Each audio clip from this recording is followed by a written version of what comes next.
Hi everyone, Darren Hunter here. I'm with Michael Sands. This is the Outsourced PM podcast show where we teach you how to unbusy your team, take the mundane, take the grunt work, admin, assistant tasks off them and give them to outsourced virtual assistants who can do them far more effectively, efficiently, consistently, and more cost effectively than what your team can. So that's what this is all about. And Michael, let's talk about today. We're talking about the issues that can occur with virtual assistants. We can't hide behind the fact that, we're going to have issues when we delegate tasks to virtual assistants. And in this case, we do promote the using Filipino virtual assistants. In episode 1, we talked about the reasons why. We explored all the different countries. We found that the Philippines has all the ducks in a row when it comes to getting the right outsourced staff. But I think before we get started, Michael, let's talk about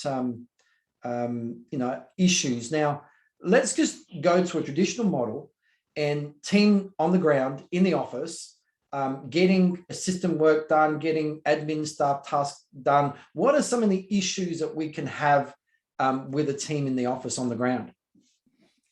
Some of the issues with someone in the office? If you just talk about the traditional model. So when an office is not using virtual assistants, they're getting their admin, their assistant tasks done in the office, the mundane, those repetitive tasks. What are some of the issues that they would be struggling with?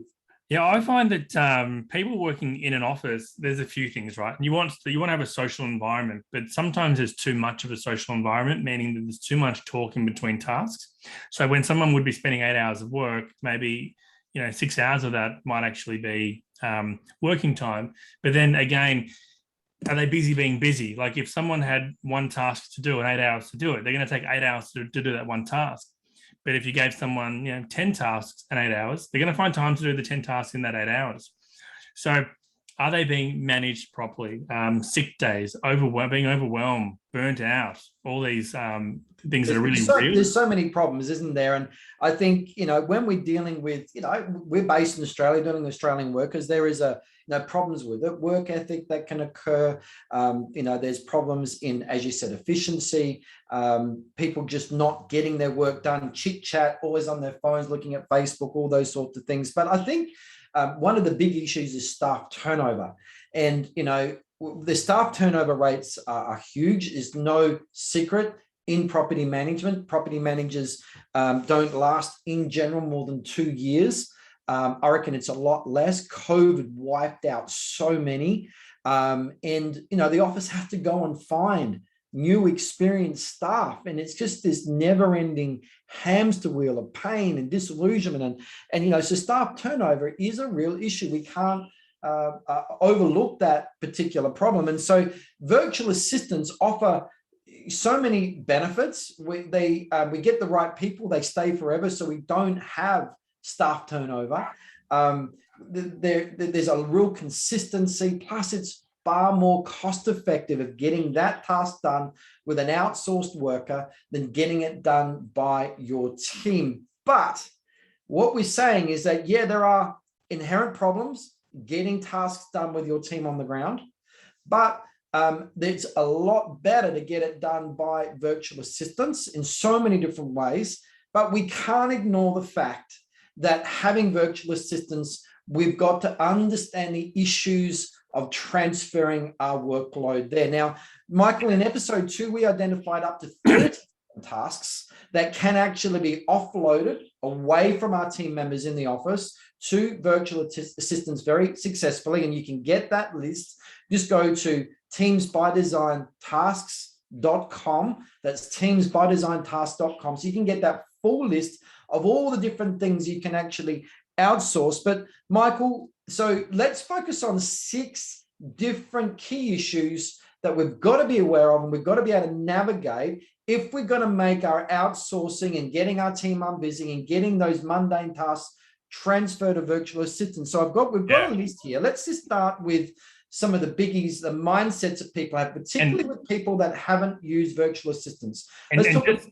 Just on this too, Darren, these are also the reasons why people give up. So like when people go and recruit virtual assistants and any one of these issues, as soon as they encounter them, they're really likely to say, this isn't working for me. Yes. So I think it's important that we're going to address these issues now, not for you to say, this isn't working for me. Yes. Say, how do I avoid it from happening? How do I fix it? You know, one of the most obvious ones that people around the globe talk about is when the VA goes AWOL, like they vanish. So you've gone through the recruitment process. You've said, you're great. These are the tasks we want you to do. And you say, here you go, Darren. Here's 10 tasks I need you to do. And then you don't hear anything from them. They disappear. I've had this personally in around about 2009, 2010 with an assistant who was based in the Philippines that just disappeared for 2 weeks.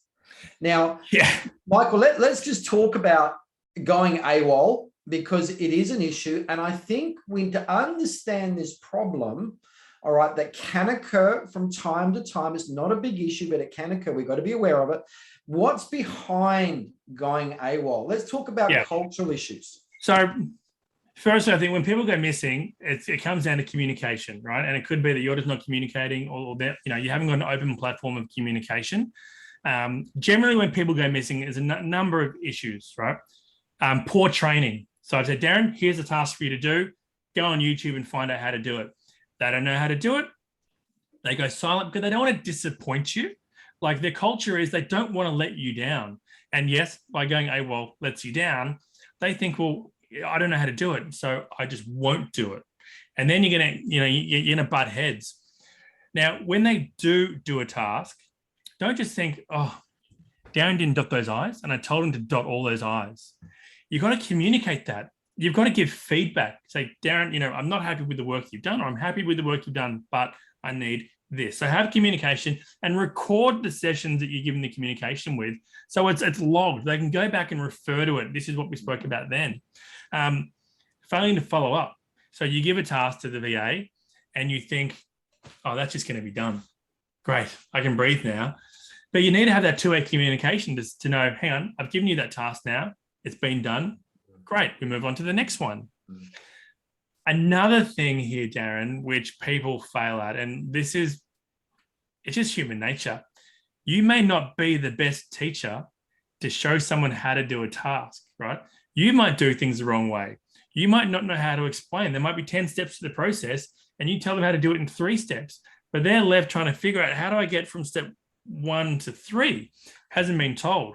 Yep. There are people that do their trainings without recording the screen. Yeah. I know. We came across it just recently. Screen recording is so important because you can record mini tasks you want to delegate or permanent tasks that need to be delegated, whether it's screen recording your property management software function on how to do a lease renewal or change a date or whatever, or just a one-off task you want to do. We use loom.com. Loom.com is a great screen recording function, but let's just go back because we're exploring the issues around going AWOL, people going missing. And Michael, you're relating to short-term issues where they might disappear, but you hit a good point there. And understanding Filipino culture is that they don't want to disappoint you. So you could actually say, hey, here's the task, on your way. Do you understand it? And they're going, yes, I understand. And they don't. So right from the start with my team, I make it very clear. No one is to be polite. There is no politeness here. If you do not understand a task and how I've explained it, you must let me know. Do you agree to that? Because working on my team, you must agree. And they go, yes, because if you don't, this is what can happen. And I explain the consequences of what could happen if they don't understand that particular task. So they can see by being polite and saying, yeah, I understand, and they don't, in fact, we're causing a much bigger problem than simply putting up their hand and saying, hey, look, can you explain that to me again? And once I just made that clear and they fully understand the consequences of being too polite, it wasn't a problem. Because you're also setting the expectations. Like, one of the failures here when people also go missing is you're creating unrealistic expectations from the person. So again, comes back to you're hiring them for a certain amount of tasks, but you also want them to do video editing, and they don't know how to do it. Yep. They may just feel uncomfortable and they don't want to disappoint you. So they'd rather disappear. And some will go, missing. Now, family is also another reason people go AWOL. We wanted to get to that, yes. And, you know, an example once, many years ago, we had someone working with us, new recruit, perfect, like on paper, everything was great. But there was a disaster in the village where the family was from. I didn't hear anything about it, nothing. A month later, they came back saying, hey, boss, I'm ready to work. And I'd already re-recruited because I didn't hear anything back again. And I was like, where did you go? What happened? And let's talk about the white elephant in the room first. It's like there was a flood in the village, and you know, and you went back to help the family. So that's okay. Like, let us know because we would like to help. Right, but they were missing, you know. So there's family pressures too. We had another instance too, where we had a staff member, and the husband didn't want her working for men. Right. And so there's a cultural thing there. So these are all like learning curves, right? That if you were doing this on your own, you wouldn't know what to look for. We know what to look for because we've, you know, taken every step in every different type of shoe. So I think you've got to have these conversations with the virtual assistant up front, particularly on the AWOL thing. And I've had this conversation with my team. And I remember my team member once disappeared for a day. And I just said, you take a day off. That's cool, but you must let me know. I was out. No, you go, you tell a friend, you give them my number, you message me, you call another team member to message me to let me know or whatever, but you must let me know. And so I've made that very clear. Communication is a must. Now, many years ago, I had a person disappear for 2 weeks. That was a real issue. And it was a family related issue because we got to put this on the table, Michael. Family is everything to people in the Philippines. It's a good value to have. It really is. And they will, if a family member's sick or whatever, they will prioritize that family member.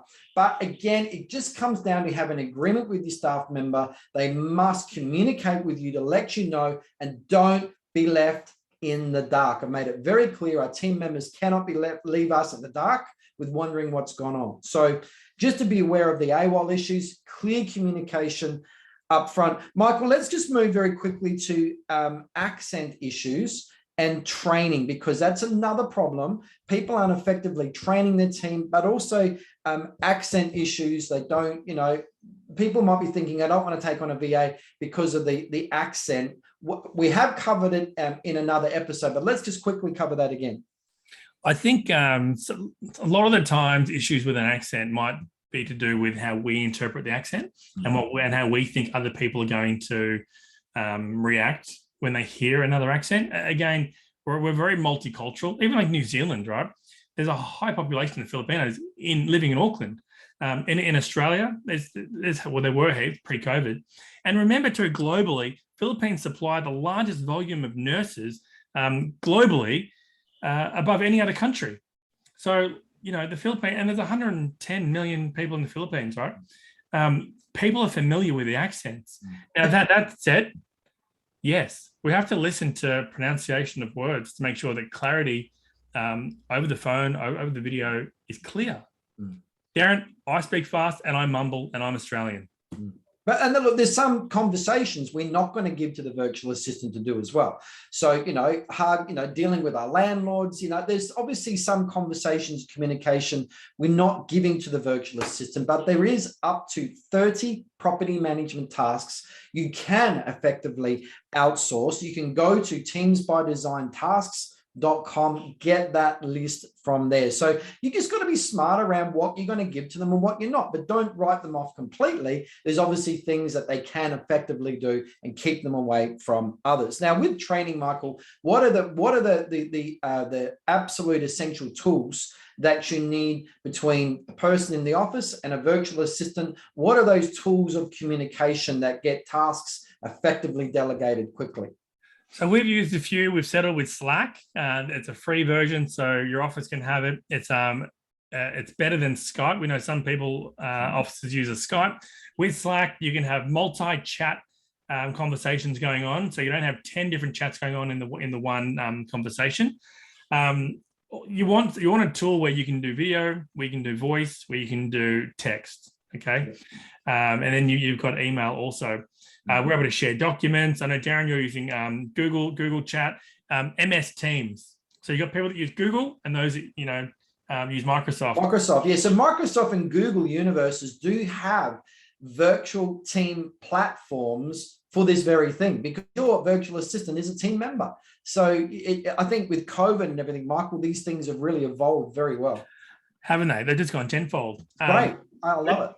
But it's so important that we communicate, and you need to have open communication. And with your virtual assistant, you need to be prepared and comfortable to be in front of a video like Zoom, to have conversations like this, because they work with your company, but they just work from home. But communication, I think face-to-face is good, just for general chatting or whatever. Task delegation, screen recording is an absolute must. And so Loom, LOOM.com, we use heavily. It's a great program to quickly screen record what you see, what you say on your screen, whether you're going over a property management software task or whatever. And you press a button, bang, it uploads it instantly to the internet. You get a link, just like a YouTube link. It's very private. You give that link in the chat to that other person. You put it into a Google task or a formal tasking system, and they can go back to that link at any time, watch that task at any time. Not something you do on the phone, because if you're talking to someone live, you've got the problems of them being available at the same time as you and vice versa. That's a real problem. But then them forgetting half the detail. You want it all, and the video recording solves all of that problem. So please, when you're working with virtual assistants, you've got to get understanding the full suite of tools available. Of course, you get in contact with Michael and the team at teamsbydesign.com. They can give you all of that advice that you need there. But please don't go in only using half the tools. You will struggle. All righty. Now, moving on, Michael, we've talked about accent issues. We've got to be selective about what we do give, but there's so much. 80% of tasks in the property management business can be outsourced. Training, we talked about tools and things like that. Going on AWOL, another one that I'm putting on the list here that we haven't got formally on our list, Michael, is a professional working environment. Now, I remember many years ago dealing with my bookkeeper, and I was dealing with them, it was no big deal, but we had the pig noises in the background and the rooster going off and the motorbikes going zoom, zoom, and all this background noise going on. I wouldn't want my customers hearing that. So how do you deal with that? I mean, you've got a team of well over 50 VAs now, Michael. How do you deal with these rules set down with your VAs? Sometimes it's hard, given on location. We can't help what's outside their property, and some places are really thin walled.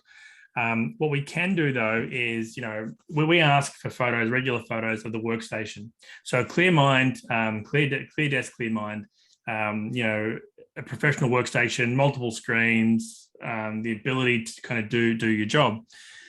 Now, the noises. So we get our team to download software. There's one called Crisp with a K, and that helps reduce. It's like noise cancelling.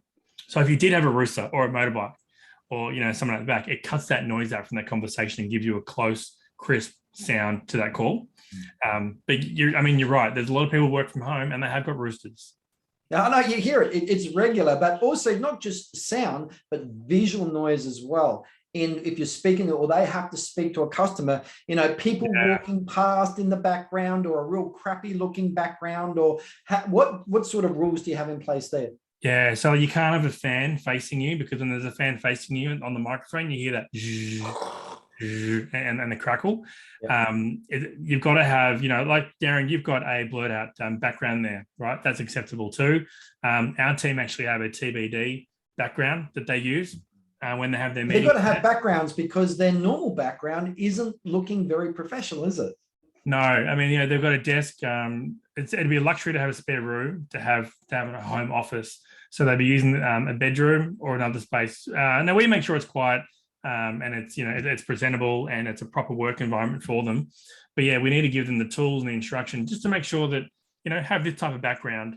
Don't have the fan here. Have the air conditioning on, but don't have it blowing in your face. Now we, or Teams by Design, want team members working from home. Okay, there are issues of them working in a work center where they have to travel 1 or 2 hours in that crazy Philippine traffic that just damages their life. Darren, COVID, where they've been forced home now from these big centers, they're not wanting to go back into that work center environment. They want to work from home. We want to get them to work from home. Everybody's happy. It works really well. But then we're talking about, we do have power outages, an internet outage issue, or unstable internet. How do you deal with those? So, one thing that frustrates me immensely, Darren, is when we get all new recruits to kind of give us what their internet speed is. And when I see them give me an internet speed of like 956 megabytes per second upload and 700 megabits per second download, I think we are really held back in Australia. So if you're worried about internet speeds abroad, Australia is lacking. And New Zealand would be worse than Australia in some cases. So they're not doing too bad. Now, what you find in the Philippines and other Asian countries is they have a lot of rolling power outages. And so those rolling power outages, some are advised in advance, a majority are advised in advance, and then there are some that are just spare at the moment. And that's so they can provide level electricity across where people are living. Now, that can be frustrating because it might be during your operation of business, okay? What we encourage people to have is a UPS, which is like an uninterrupted power supply, like a backup battery, where they can still plug their computer in. But it might mean that their internet is down, but they might be able to tether off their phone. Okay, so yes, anywhere in the Philippines, whoever you employ, they may sometimes have slow internet because there's been a power outage. And also the provider, there's only a handful of providers. Here we have a number of providers. Over there's only a handful of them. And the power outages. Don't worry if they've gone down and it's a power outage, because if it's admin tasks, they will do that work as soon as it's online. The stress and pressure you're feeling is magnified to the stress and pressure that they are feeling when they're going under. We have team members that have both telco providers, so the internet, if it goes down with one, it's running with the other as a backup. Having that UPS is a luxury over there, so it might be something you want to invest in your team member, so that if it does go down, they've got that backup supply for a few hours until the power comes through. Before you hire someone, check their internet speed, right? Check it over different times of the day so that you know what the bandwidth is going to be. You just got to go to speedtest.net, right? And that's easy. Just do your speed test. But speed tests are really important. What's the minimum download and upload speed that you have for your team members, Michael? Oh, look, it's got to be minimum like 50, 20, right? So as long as they're able to upload 20 megabytes a second and they can download 50 or 40. For voice, if you're doing voice calls, you only really need 3 megabytes a second upload. Yeah. Right? It's not much, but just make sure, because there are some areas where they may not have good reach of internet there. I think we need to just very quickly talk about the impact of weather. So, we're talking storms, typhoons, that sort of thing. And now with my team members, the worst I've seen is probably a whole day they've been knocked out with power. But, I think every now and again, you may have a typhoon come through or a storm or something like that. What happens there, Michael? Yeah, I mean, I find this in Australia too. If we have like really harsh weather, my internet sometimes goes a bit weak. The infrastructure over there, if there is typhoons, there's a chance that the internet may go out or the power may go out. I find that their road crews though are pretty fast in putting things back together, given the population and given the spread of where people live. They're pretty good. So Darren, my advice would be just hang tight. If there's bad weather, have their mobile phone number, or at least if you've got Slack on their phone, they can communicate with you doing things like that. Yeah. Not all is lost. Yeah, correct. And a lot of them, still have phone data. So if you got Slack or Workplace or using Google Chats or something like that, they can send you a quick message because their phone's still working. So they're the sort of things that you can easily do. It's just getting to understand the communication tools, and just keeping those lines of communication open. But it's not a big issue. It happens every now and again, and you just got to be aware, All right, next one, Michael. We're going to get into the productivity stuff now. So let's talk about issues around not enough work to do. Now, I think, certainly with new people with VAs, they really not understanding of, they're not giving enough work. So, or not giving them enough work to do. How do you deal with that issue? So this is a big one too. You bring someone on, you may only give them one task to do, and that takes up 1 hour of their week, or let's say 8 hours of their week. And they sit there and they don't know what to do. And if you're not communicating with them, then there's going to be a breakdown. When you don't give them enough work to do, essentially you give them one task, they're going to spend the whole week trying to do that one task. It's really important that when you go to employ someone, that you have all the tasks that you're thinking of in mind written down. So like Darren said, we've got that task list for you to go have a look at and work out which are your wish list of tasks, and then detail the best way for them to do those tasks, and then structure their day accordingly. Give them some time blocking of how you want things done. But just don't assume that they're going to be thinking outside the square of what else can they do to make your life better.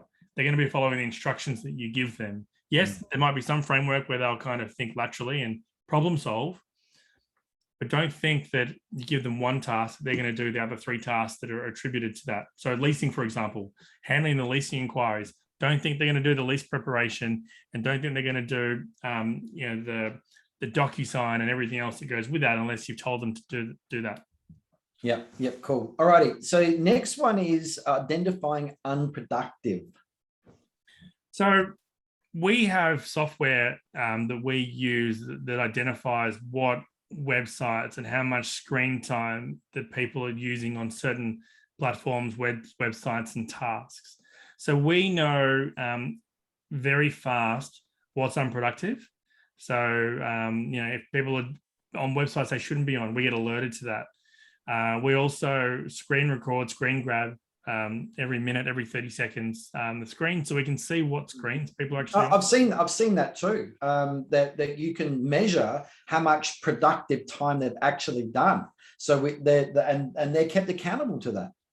Yeah, and I think people don't realize when you go through a company like Teams by Design, we monitor that. If you're doing it on your own, you don't really have the ability to track fairly because you're busy doing so many other things. We actively track and monitor that so that you are getting the most efficient use of time. And also too, we can see where people are struggling. Like by having that software, we can see what people are spending too much time on that would be considered above average. We can try and give that support.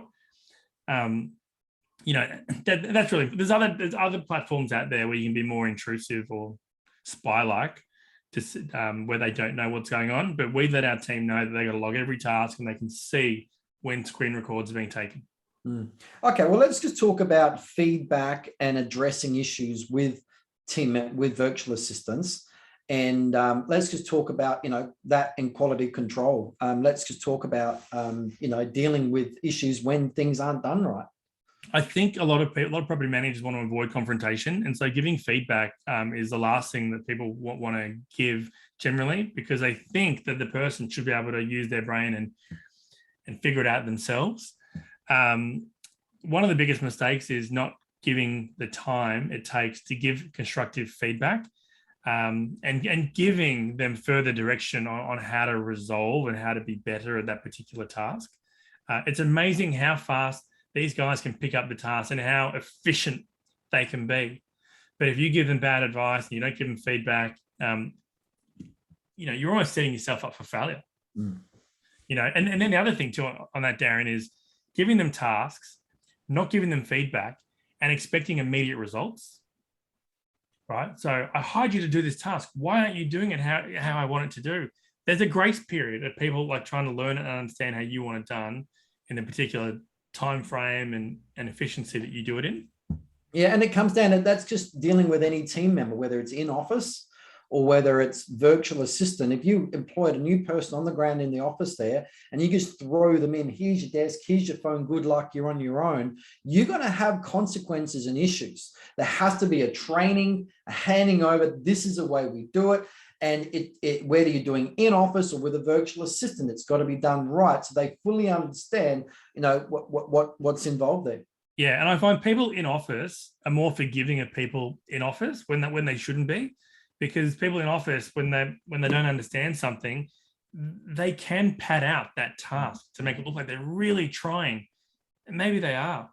But, when someone is remote, they're less forgiving because like, well, I gave you that task at 12 o'clock and it's 12:03. Why haven't I got it back? It would have taken me 2 minutes to do that task, right? It's having that right expectation there. And these are all things that are trained. If you hit any of these obstacles, this isn't necessarily a red flag. Yeah. Right. Yeah. Let's just talk about, so with feedback and examining their quality of work, you also, with the people that do voice calls, you actually record every phone call and you can listen to it. So you've got full control over the conversations they're having in another country within seconds. Yeah, we can actually jump onto a live call that's happening as at now, right? But we have a QA team and they listen to every single call and we look at things for like empathy, sympathy. Were they able to resolve the question? Did they take ownership? Were they culturally relevant? Yeah, like we don't want to become a glorified message taking service. Like we want to be able to answer the call and resolve the question because then that's relieving you from further work if we can address it. And if it needs to be escalated, we can escalate it. But having that QA environment, we also reward the team. We have quarterly awards, monthly awards for who was best at the productivity with calls, who met empathy guidelines. Like we have a whole metric for how we assess each call, which a lot of offices themselves don't have internally. So just as a reminder, everybody, look, whenever you're dealing with people, there's always going to be issues.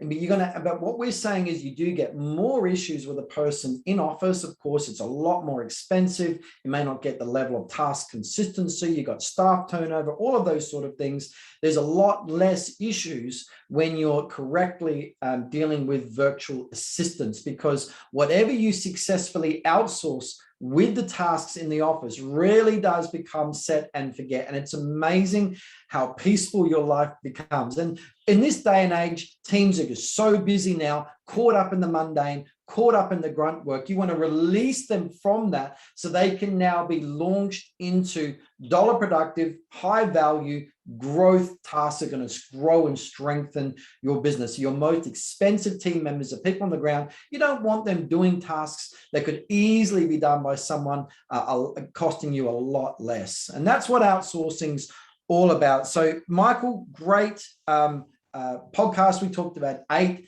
key issues that you need to be aware of when working with virtual assistants. What's the best way at this point if someone's saying, look, I want to talk to you about how I can make this work for me? What's the best way that people can contact you? Before I do that, can I just give one more away? Can we give one more point away? Hiring one person to do everything. I know we touched on previous podcasts, but this is a big mistake, thinking that your VA is going to be able to do absolutely everything you need them to do. So make sure when you're recruiting, you're very clear on the tasks and their strengths, right? Work out what their strengths are and identify that, because you're not going to get someone who's good with numbers trying to edit your social media and your video editing. Yeah. And you're not going to get someone to do your invoicing and accounts if they don't understand numbers. But that same rule applies to anyone in the office. You're not going to get your trust accounting person doing the BDM work. So this is all just, common sense. I think that's a great 9th point there, Michael. So well done. And again, how can people get in contact with you? Yep. So go to teamsbydesign.com, go to the contact us, drop an inquiry there, and we'll come back to you as soon as possible. Also, just be aware, again, that up to 30 tasks that you can successfully outsource, take off your team, make them unbusy. Don't let them just stay on that hamster wheel of mundane tasks. For those up to 30 property management tasks, go to teamsbydesigntasks.com, download that. Of course, get in touch with us and how we can help you with outsourcing solutions too. Thanks everybody for listening. Thanks, Darren.